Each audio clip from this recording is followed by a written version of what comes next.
우리 함께 통성기도 하시겠습니다. 대통령과 국무위원, 국회의원, 입법, 산법, 행정처 300만의 공직자 위에서 본교회 출신 선교사님, 목사님, 전도사님들의 선교사역과 목양이 기름지게 해달라고, 병원과 시설 가정에서 투병하는 성도들을 위해서 함께 기도하겠습니다. 주여, 주여, 주여. 살아계셔서 인간의 생사복을 주장하시는 우리 아버지 하나님, 수요일 아버지 하나님 3일 예배를 통하여서 우리 하나님 영광 받아주시고 우리 모두에게 우리 하나님의 은혜가 충만하게 하여 주시기를 원합니다. 아버지 하나님, 우리 모든 성도들이 기도의 한 제목으로 주님 앞에 간구하는 기도의 제목들을 기억하여 주시기를 원합니다. 대통령과 국무위원, 국회의원, 입법, 사법, 행정처 위에와 300만의 공직자들을 주님께서 기억하여 주시고 하나님의 한없는 은혜와 하나님의 한없는 역사가 넘쳐나게 하여 주시옵소서. 오 아버지 하나님, 바라고 은하옵기는 모든 공직자들이 이 나라 이 민족과 아버지 하나님 백성들과 위정자를 위하여서 저들이 먼저 기도하게 하시고 무릎 꿇게 하시고 아버지 하나님 정의롭게 의롭게 서임받는 모든 국회의원들과 일꾼들이 되게 하여 주시옵소서. 아버지 하나님, 바라고 나오기는 우리 하나님의 은혜가 우리 모든 믿음의 성도들 위에와 저희들의 삶의 자리 저희들 위해 넘치게 하시고 하나님의 그 놀라운 역사를 이루어 나타낼 수 있도록 우리 하나님 도우시고 인도하여 주시기를 원합니다. 아버지 하나님, 법부와 사법부 행정부 위에 우리 하나님 은혜를 다하여 주시고 아버지 하나님, 모든 이 부서들이 오늘 일체가 되어서 이 나라를 세워가는 게 부족함이 없도록 하나님 은혜를 더하여 주시옵소서. 아버지 하나님, 300만의 공직자들을 주님 기억하여 주시고 하나님의 한없는 은혜가 넘치게 하여 주시기를 원합니다. 이 나라의 민족을 우리 하나님께서 제사장 나라로, 믿음의 아버지 하나님 나라로 사용하여 주시고 하나님 앞에 귀하게 쓰임받고 하나님 앞에 귀하게 영광 돌리는 모든 국민들 되게 하여 주시기를 원합니다. 아버지 하나님, 교회 출신 선교사님과 목사님과 전도사님들, 특별히 아버지 하나님 단계 선교회, 또한 아버지 하나님 나가 있는 모든 어린 영혼들과 심령들 위에도 하나님의 은혜가 넘치게 하여 주시기를 원합니다. 아버지 하나님, 기도의 동력자가 필요합니다. 물질의 동력자가 필요합니다. 아버지 하나님께서 아론 노후를 세웠던 것처럼 저들을 세우시사 하나님의 더 큰 영광을 드러내주시며 나타내 주시기를 원합니다. 아버지 하나님, 선교사역이나 목양이 날마다 기름지며 아버지 하나님 앞에 더 크게 영광 돌리게 하여 주시기를 원합니다. 아버지 하나님, 병원과 시설에서 투병하는 믿음의 가족들 하나님 일일이 기억하여 주시고 저희들의 모든 육신 가정신과 저희들의 모든 영혼이 아버지 하나님 강건하여서 하나님의 영광을 드러내며 나타낼 수 있도록 우리 하나님 도우시고 인도하여 주시기를 원합니다. 이 자리에 나온 우리 모든 믿음의 성도들 가져온 기도의 제목들마다 하나님의 은혜가 넘치게 하시고 하나님의 뜻을 이루고 하나님의 뜻을 나타내는 믿음의 성도들 되게 하여 주시기를 원합니다. 하여서 아버지 하나님, 모든 믿음의 성도들이 육신적으로 영적으로 정신적으로 강건하여서 하나님의 기쁨이 되며 하나님의 영광이 되며 하나님의 아름답고 귀한 복된 아버지 하나님 사역자들이 되게 하여 주시옵소서. 아버지 하나님의 하나님의 은혜가 우리 성도들을 위해 저희들의 삶의 자리자들을 위해 함께하여 주시기를 원합니다. 오 아버지 하나님, 믿음의 성도들 가정위에와 기업들 위해 직장과 사업들을 위해 자녀들의 앞날 위해 자녀들의 계획하는 일들 위해 우리 하나님 은혜가 충만하게 하시고 하나님의 더 큰 영광을 드러내며 나타내는 모든 믿음의 성도들의 가정과 가족 자녀 손들이 되게 하여 주시옵소서. 변함없는 우리 하나님의 은혜가 우리 성도들 위해 저희들의 삶의 자리자들 위해 함께하여 주시기를 원합니다.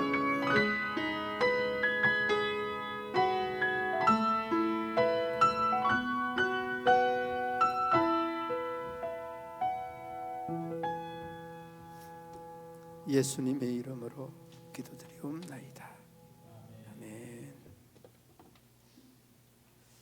하나님의 말씀 시편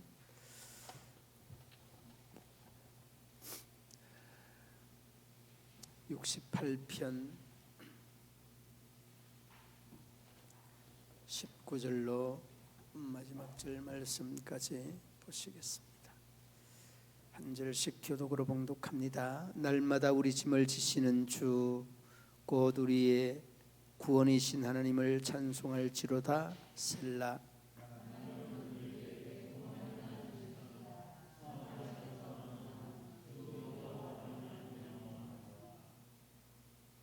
그의 원수들의 머리 곧 죄를 짓고 다니는 자의 정수리는 하나님이 쳐서 깨뜨리시리로다.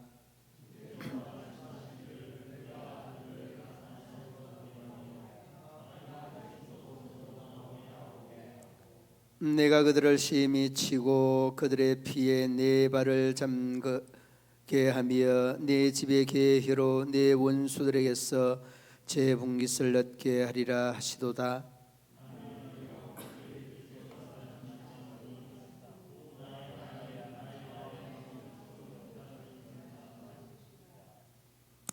소고치는 처녀들 중에서 노래 부르는 자들은 앞서고 악기를 연주하는 자들은 뒤따르나이다.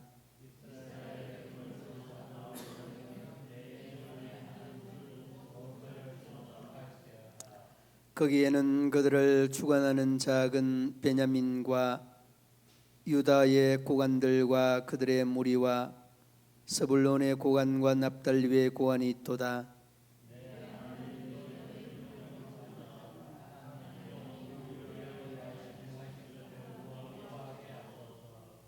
예루살렘에 있는 주의 전을 위하여 왕들이 주께 예물을 드리리이다.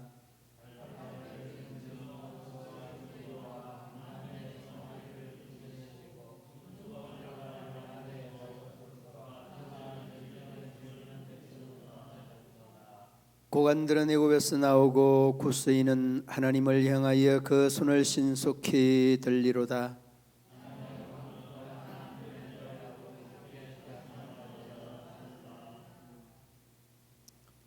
옛적 하늘을 타신 자에게 찬송하라. 주께서 그 소리를 내시니 웅장한 소리로다.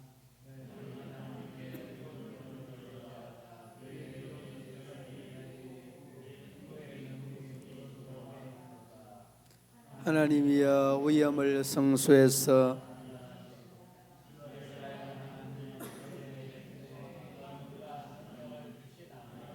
하나님을 찬송할지어다. 아멘. 여러분이 몸이 피곤하고 심신이 지칠 때, 몸이 많이 무거워질 때 여러분이 그 하는 말씀이 혹시 있는데 혹시 어떤 말을 하실까요? 죽을 지경이다. 예, 죽을 지경이다. 제가 여러분에게 질문을 하나 드리겠습니다. 인생에 무게가 있다고 합니다. 인생의 무게. 우리 백장로님 같으면은 이제 이 키도 크시고 체구가 있으셔서 많이 나가고, 우리 이동규 집사님도 많이 나갈 것 같아요. 그런데 이 인생의 무게는 몸무게에 비례하지 않는다고 그러는데, 혹시 이 인생의 무게가 어느 정도 나가는지 아십니까? 근으로 따지면 몇 근 정도 나가는지. 예. 두 근. 예. 합하면 4근이네, 그죠? 마음이 두근 하는 거 아닙니다. 예, 그 위로. 예, 위로. 맞아요. 근산이 맞아. 그래, 합치면 몇 근이냐고. 만천근입니다. 천근 만근 합치면 만천근인데, 그 계산을 해보니까 6,600kg예요. 6,600kg. 한 근이 600근이잖아요. 10근이면 6kg고, 100근이면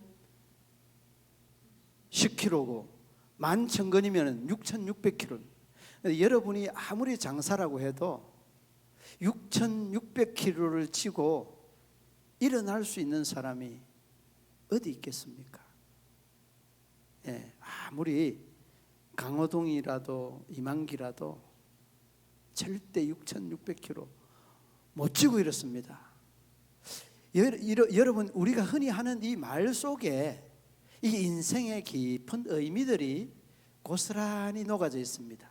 그러니까 여러분, 사람은 사람 스스로가 모든 일들을, 인생에게 주어지는 모든 일들을 헤쳐갈 수 있는 능력이 없는 겁니다.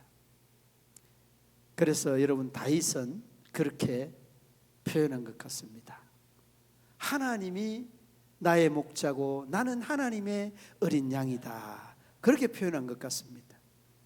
그러니까 인생에게 가로놓여 있는 이런 문제를 인생 스스로가 절대 할 수 없다는 것을 우리가 늘 입버릇처럼 합니다. 몸이 몇 근이다고요? 6,600kg. 그만큼 여러분 500kg만 돼봐요. 500kg만 되면 여러분 절대 일어서서 다닐 수 없습니다. 500kg만 되면 누워서 주는 밥 먹어야 돼요. 계속 먹으면 먹을수록 살찌니까. 6,600kg로 여러분 일어선다는 것들은 불가능한 거예요. 그런데 여러분, 오늘 또 그 말씀에 비추어서 이 본문으로 딱 들어보면 얼마나 우리에게 희망이 되고 용기가 되고 은혜가 되고 능력이 되는 말씀이 나오는지.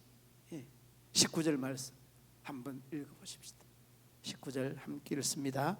날마다 우리 짐을 지시는 주 곧 우리의 짐이 하나님을 찬송할지로다. 셀라.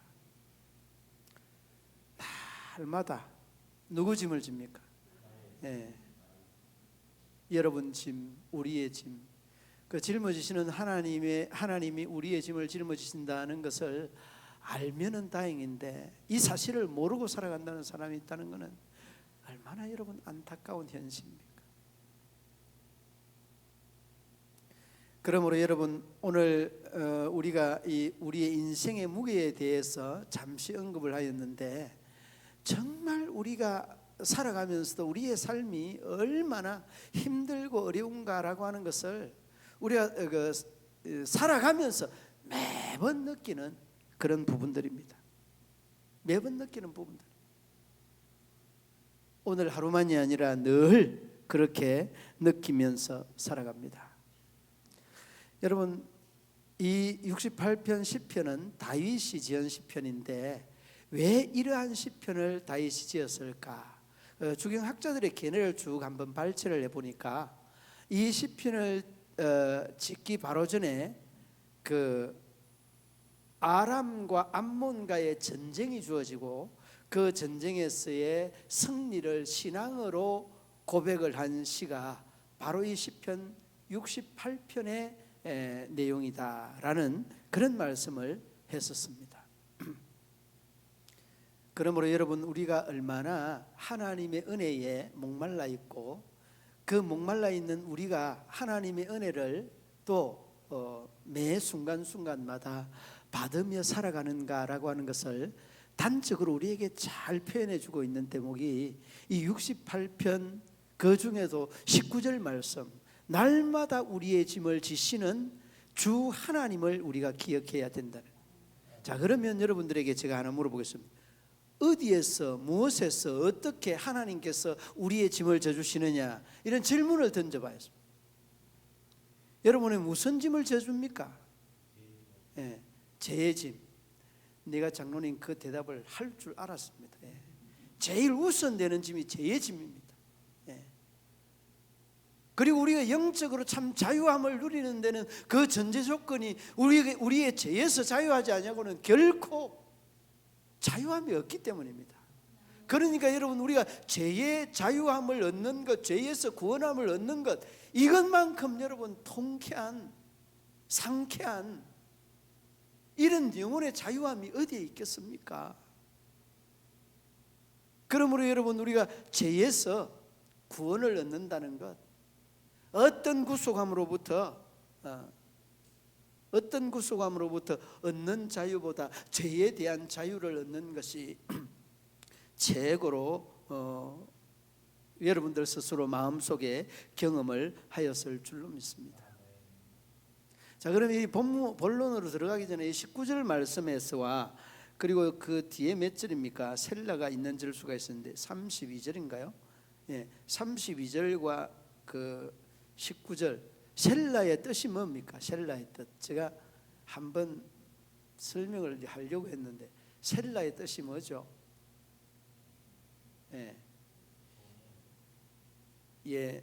그 시편은 음표로 되어 있는데 두 가지의 대표적인 뜻이 있다고 합니다.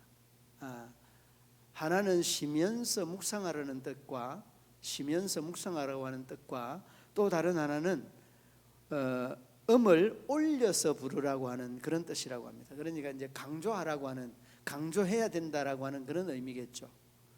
묵상을 하고 강조하는 의미의 내용이다.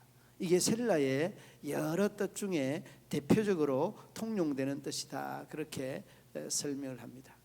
자, 여러분, 그 셀라의 뜻을 말씀을 드리고 죄에 대한 그 구원, 구속 이렇게 말씀했는데, 잠시 본문으로 돌아와서 제가 대략 이렇게 오늘 본문에 대한 내용을 먼저 찍어주고 세부적으로 설명을 드리도록 하겠습니다. 여러분, 19절 말씀에 우리의 짐을 지시는 주 해놔놓고 그 뒤에 뭐라고 합니까? 뒤에 곧 우리의 뭐이신, 구원이신, 그러죠. 구원이신 하나님을 찬송할지로다. 구원이신. 그러니까 이 구원이라고 하는 이 말은 우리가 죄로부터 구원을 얻고 죄로부터 죄의 짐을 져주시는 게, 이게 여러분 구원과 직결되어 있는 그런 부분 아니겠습니까? 그러니까 여러분, 그 뒤로 이어지는 내용 20절 말씀에도 보면 하나님은 우리의 뭐의 하나님이라고 합니까? 구원의 하나님이시라. 그리고 난 다음에 사망에서 벗어남은 주 여호와로 말미암거니와, 이렇게 말합니다. 이 내용이 전체가 지금 장로님이 죄의 짐을 죄에서 구원 얻는 것이고 죄의 짐을 벗는 것이다, 이렇게 말씀했는데 그 말씀에 정확하게 맞는 답변이에요. 성경적 답변이기도 합니다. 자, 그리고 난 다음에 그 뒤로 이어지는 내용, 사망에서 벗어남은 주 여호와라 말미암는다라고 말씀했죠. 이 사망에서 벗어나는 것, 그러니까 이 사망은 우리의 육신적인 사망이 아니라 죄의 짐으로부터 자유함을 입은 영의 사망, 영원한 사망에서부터 우리가 구원 얻는다는 그 의미의 내용이에요. 자, 그리고 난 다음에 뒤로 넘어가면 21절 말씀, 그의 원수들의 머리 곧 죄를 짓고 다니는 자의 정수리는 하나님이 쳐서 깨뜨리로다. 여러분, 원수를 하나님이 대적해 준다, 그런 말씀입니다. 그러니까 여러분, 하나님께서 우리를 날마다 우리의 짐을 지신다는 것은 죄의 짐이 해결이 되면 우리의 삶에 대한 아주 달력이, 삶에 대한 달력이 붙게 되고, 이 달력이 붙게 되면 자연스럽게 삶의 생동감이 일어나게 되는 겁니다. 이게 여러분, 우리가 죄로부터 해방되고 죄의 짐을 주님이 져주실 때 가능한 현상들입니다. 그래서 여러분, 우리가 믿음의 사람들은 가지든 가지지 아니하였던, 배우든 배우지 아니하였던 그 사람의 건세가 높든 낮든 얼굴이 보편적으로 다 밝습니다. 한 사람만 빼고. 예배 드리면서 얼굴 인상 쓰면서 드리는 사람이 있어요. 여러분, 인상을 계속해서, 이 훈련이거든요. 우리가 믿음의 사람들은 얼굴을 계속해서 웃는 연습, 미소 짓는 훈련 계속해야 돼요. 그러면 그 사람의 삶이 미소가 되고 인생이 미소 인생이 되고 윤택하게 되고 행복하게 되는 거예요. 얼굴에서부터 비롯되는 겁니다. 여러분, 그 한 노인이 그 비를 맞고 그 처마 밑에 그 비를 피하고 있는데 그 유리 창문에 보이는 이 노인이 굉장히 그 안타까워서 그 저문에 뛰쳐나와서 큰 우산을 받쳐주면서 이 노인 어떻게 이렇게 있느냐고 들어오시라고 막 그래 친절을 막 베풀고, 그리고서 조금 있다가 차가 이렇게 와서 빵빵 하는데 보니까 차가 범상치 않은 차가 와서 그 노인을 태우고 가는 거.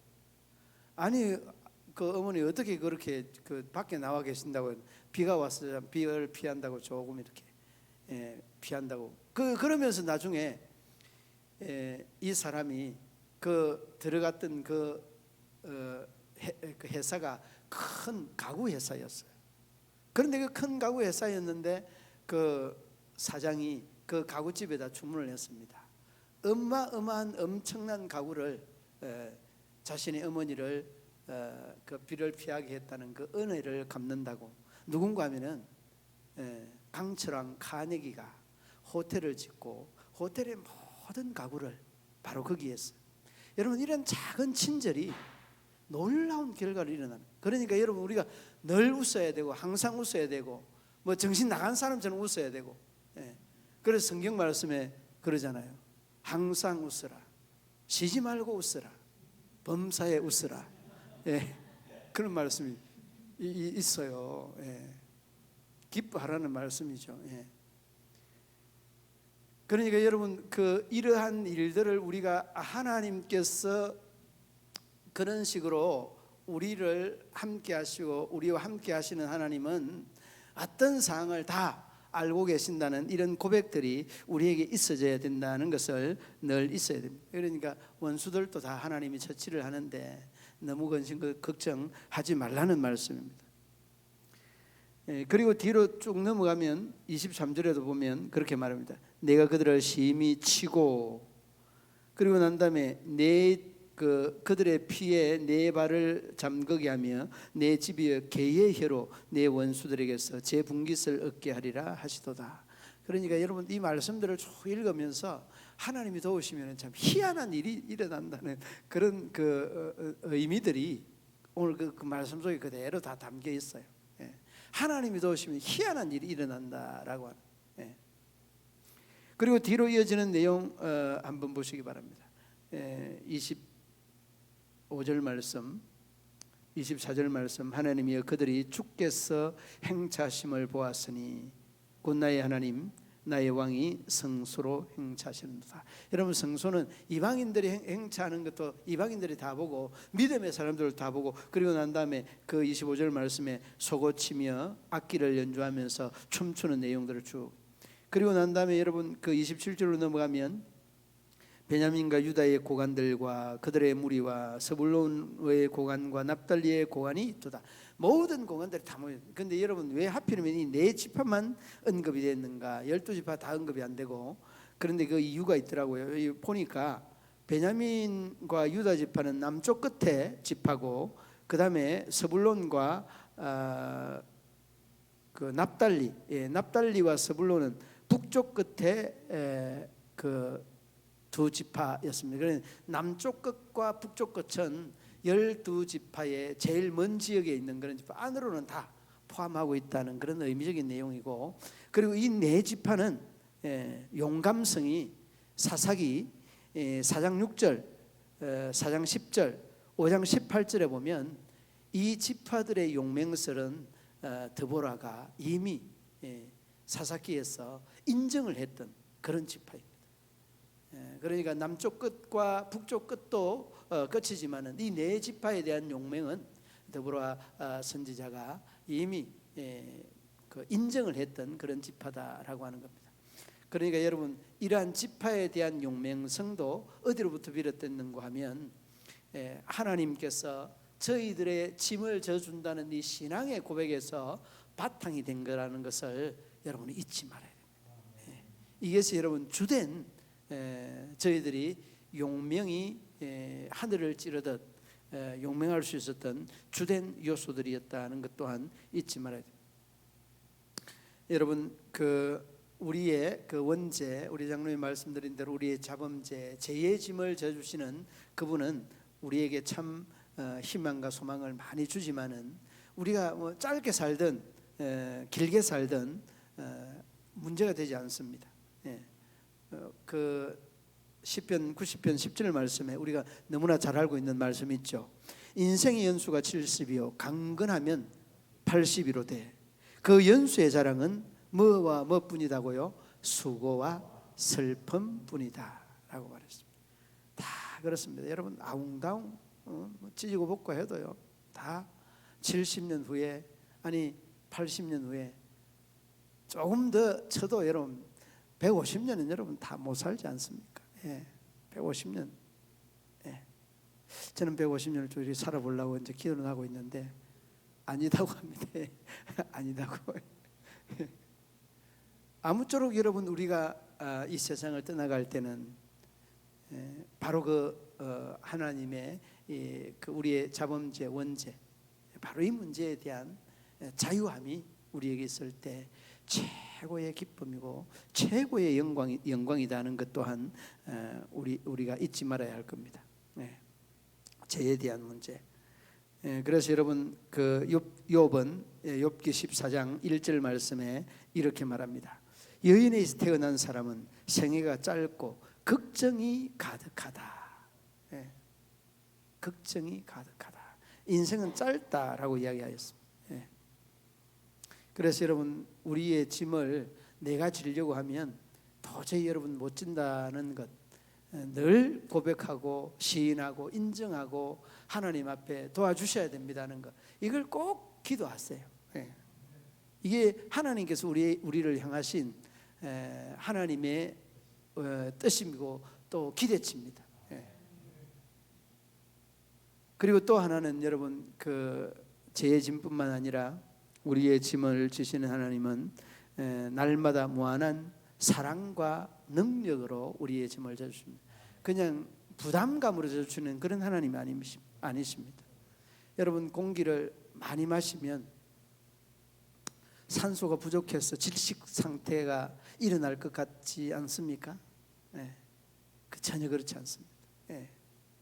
바닷물을 많이 사용하면 바닷물에 기갈이 올까요? 그렇지 않습니다. 하나님의 사랑을 여러분이 많이 받으면 받을수록 오히려 하나님의 사랑이 더 풍성해집니다. 그러므로 여러분 하나님의 이 사랑은 받은 사람만이 그 사랑을 알고 사용해 본 사람만이 그 사랑을 깨달을 수 있는 겁니다. 그래 많이 사용하십시오. 그러므로 하나님은 우리의 짐을 져주시는데 부담으로 지는 것이 아니라 사랑으로 지신다는 것, 그리고 여러분 능력으로 지신다는 것을 날마다 여러분이 기억해야 됩니다. 그래서 오늘 말씀도 오늘만 짐을 지시는 하나님 아닙니다. 날마다. 이 날마다라고 하는 말은 시간마다 분초마다 1년 전이나 10년 후나 100년 후나 우리가 살아있는 동안 계속되는 하나님의 사랑이라는 것을 여러분 잊지 마시기를 바랍니다. 시편 141편 4절 말씀에 이렇게 말합니다. 이스라엘을 지키시는 자는 졸지도 아니하시고 주무시지도 아니하시리로다. 여러분 사람이 피곤해서 주무시죠. 절대 하나님은 조시는 분이 아니십니다. 그러므로 여러분 우리가 졸려서 간구하지 못할 때도 하나님은 우리의 모습들을 다 보고 계신다는 것을 잊지 말아요. 그러므로 여러분 우리를 사랑하시는 그 하나님은 제일 잘 나타나고 있는 이사야 53장 4절 5절 말씀에 잘 나타나고 있습니다. 그는 실로 우리의 질고를 지고 우리의 슬픔을 당하였거늘. 4절 말씀. 하나님이 우리 위해서 고난 받는 것도 하나님께서 기쁨으로 하시는 거예요. 그리고 5절 말씀에 그가 찔림은 우리의 허물을 인함이요 그가 상함은 우리의 죄악 때문이다.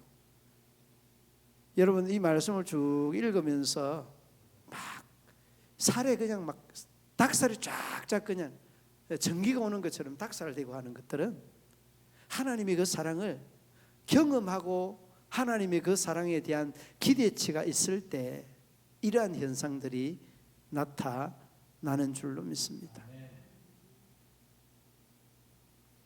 그러므로 여러분, 하나님이 우리를 짐을 지는데 어쩔 수 없이 지시는 분이 아니라 사랑으로 능력으로 지신다는 것을 한순간도 잊지 말아요. 요한복음 1장 29절에 뭐라고 합니까?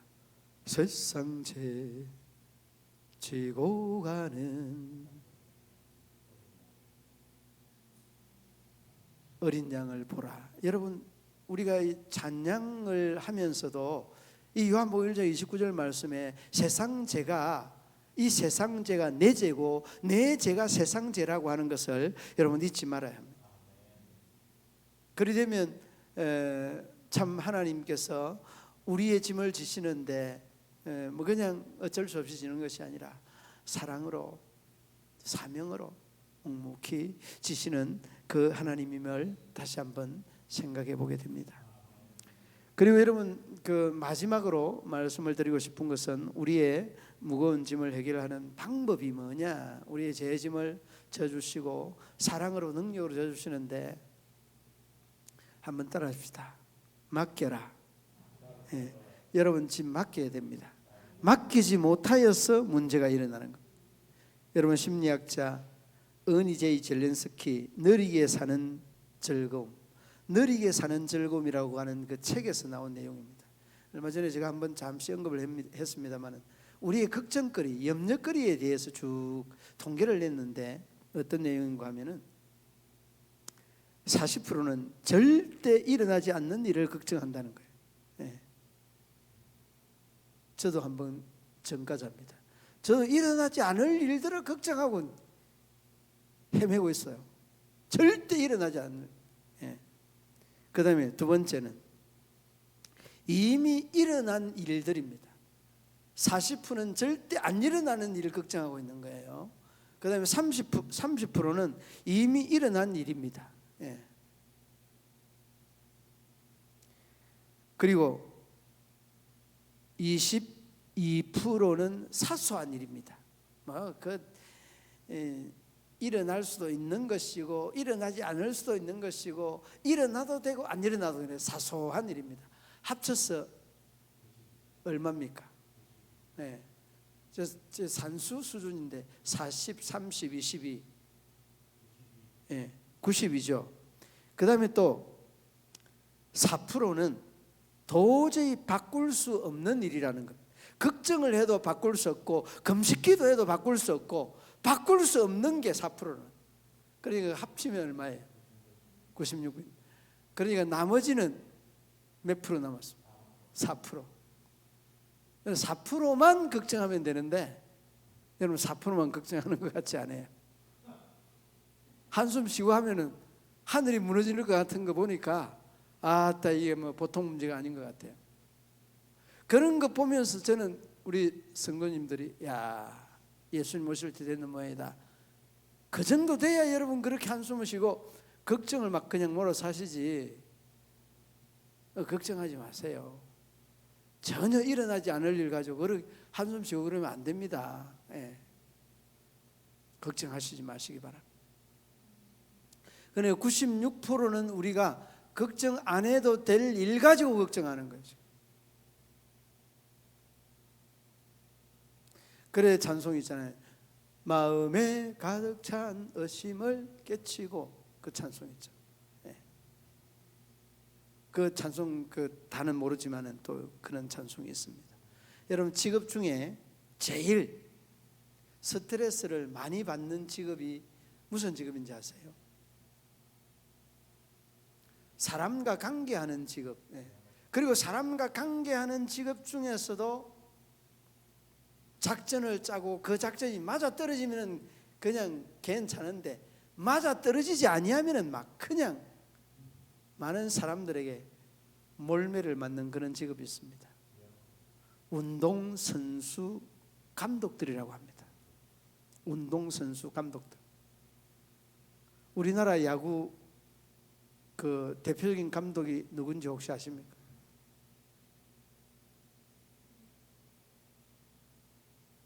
연세가 좀 많은 분, 김인 누구든지 김인식 야구 감독 있죠.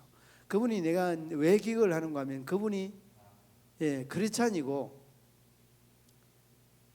어떤 기자가 물었습니다. 아니 그렇게 스트레스를 많이 받을 때 어떻게 합니까? 저는 예배를 드립니다.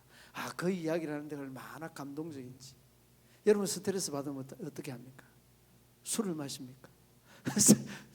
장로님이 돼서 술을 못 마시고 예배를 드린다는 거예요. 김인식 감독님이 그분이 시커매가지고 이제 돌아가셨습니다만은, 제가 생각에는 그분이 이제 그 세상 사람들처럼 그런 식으로 그 스트레스를 푸는 줄 알았어요. 그 잘못 이제 제가 생각을 한 거죠. 그런데 예배를 드리면서 찬송을 부르면서 설교를 들으면서 이 스트레스를 해소한다는 거예요. 그러니까 여러분도 스트레스가 쌓이잖아요. 그냥 막 건투 보면서, 사람에게 다 스트레스 받는다니까 건투 보면서 내가 그 스트레스 받은 그 사람처럼 막 그냥 막 이기는 사람이 내고 지는 사람이 나에게 스트레스 준 사람이라고 그냥 막 그러면서 그래 잘한다 그래 죽여 하면서, 죽이는 뭘 죽여요, 살려야지. 제가 왜 그런 이야기를 하는가 하면, 제가 존경하는 또 그리고 또 그 많은 설교학을 그 또 성령론을 뭐 이렇게 교회 행정학을 배운 그 곽선희 목사님이 건투를 너무너무 좋아했어요. 건투를 좋아하다가 한날은 깨달음이 오더래요.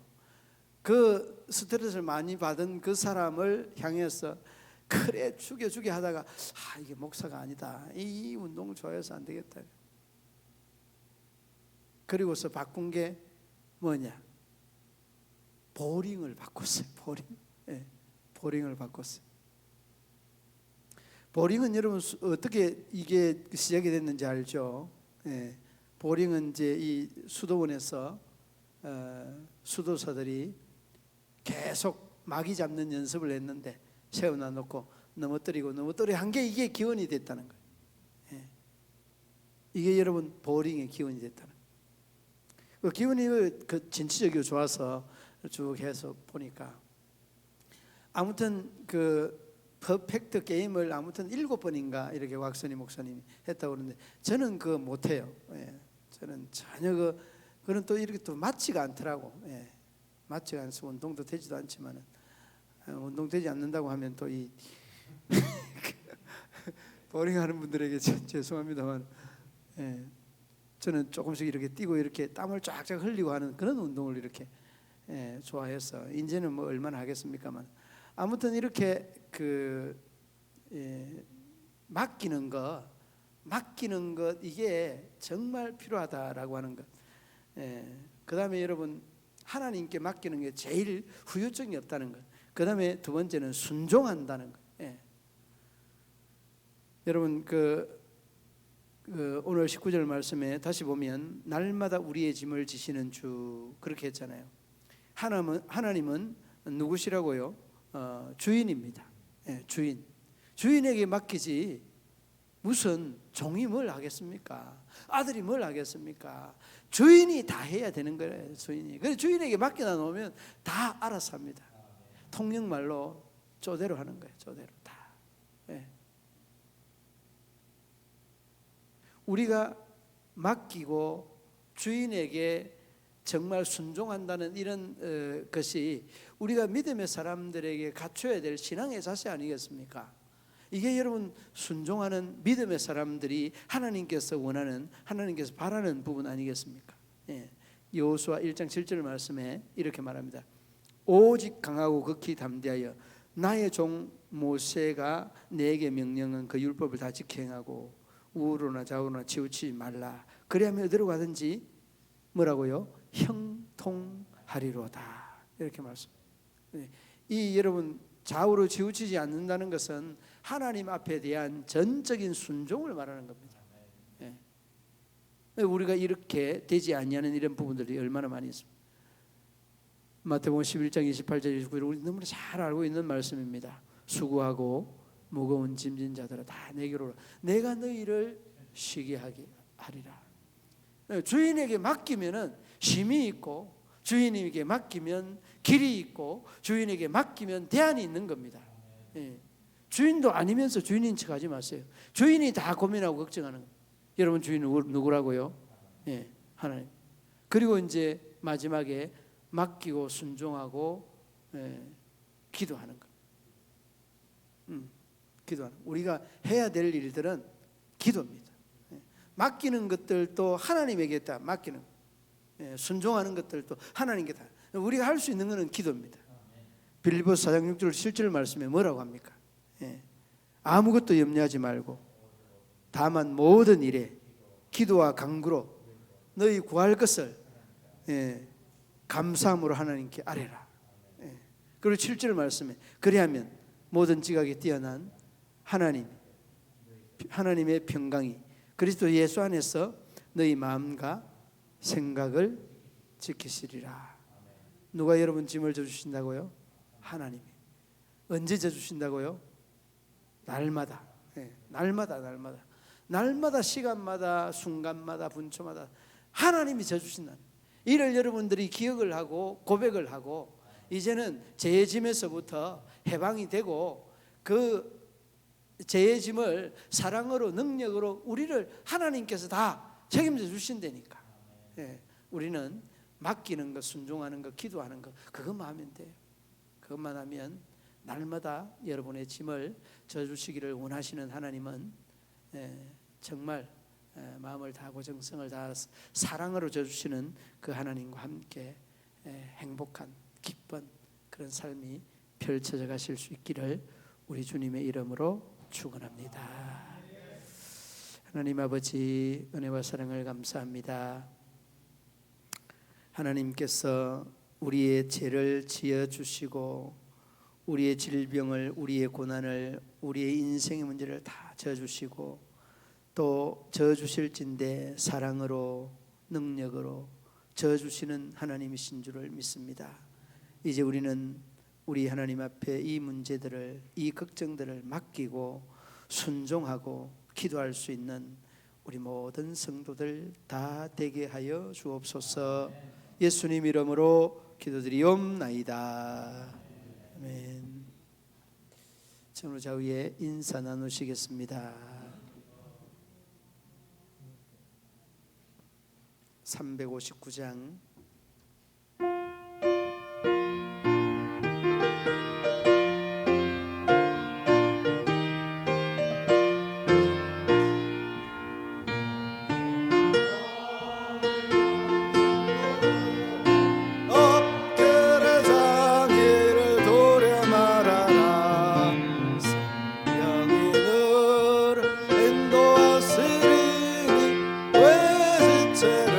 하고 있는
기도로 예배를 마치겠습니다. 하늘에 계신 우리 아버지, 아버지의 이름을 거룩하게 하시며 아버지의 나라가 오게 하시며 아버지의 뜻이 하늘에서와 같이 땅에서도 이루어지게 하소서. 오늘 우리에게 일용할 양식을 주시고 우리가 우리에게 잘못한 사람을 용서하여 준 것 같이 우리 죄를 용서하여 주시고 우리를 시험에 빠지지 않게 하시고 악에서 구하소서. 나라와 권능과 영광이 영원히 아버지의 것입니다. 아멘.